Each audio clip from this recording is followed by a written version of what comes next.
Joining us now to discuss is the man himself, military historian Victor Davis Hanson, a senior fellow at the Hoover Institution and the author of the new book titled The End of Everything: How Wars Descend into Annihilation. Victor, thanks for being here tonight. Thank you for having me. Great. So is it fair to say that America is at war, and like many of the case studies presented in your book, is ignorant to a degree about just what kind of existential threat she faces?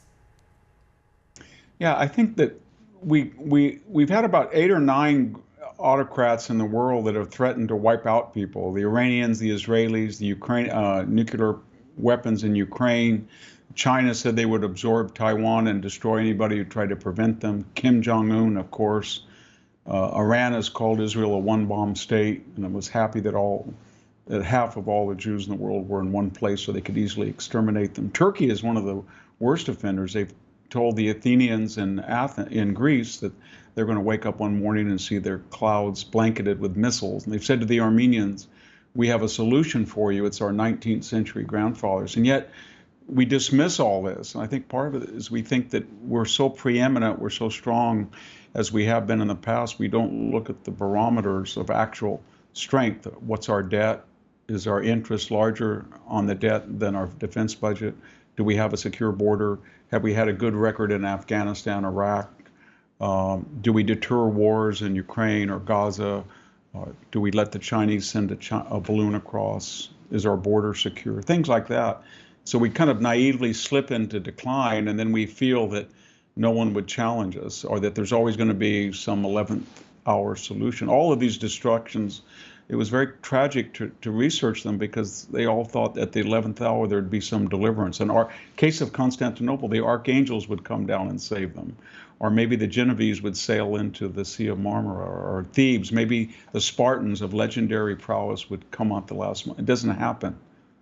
Never happens. No, and that's the sad part. So as you were talking about, your case study goes through what happened to, and I have here, what happened to Thebes, what happened to Carthage, Carthaginian peace, that's where we get the term Carthaginian defeat. Constantinople, as you're talking about, Tenochtitlan as well. So I know we don't have all night here, but if you'd like to talk about one of those case studies in perhaps a little more detail for the audience, just to explain the parallels of, these are people who thought it could never happen to them, because at their time and place they were quite advanced, and so they thought, like you said, how could it happen? We've existed for maybe 1,000 years, let's say, we'll exist for another 1,000, and now they're not. Now they're in a history book. So if you'd like to pick one case study. Well, you mentioned Carthage, and that's very interesting. They had fought 2 wars, the First and Second Punic War, and they had lost, but there was terms given to them.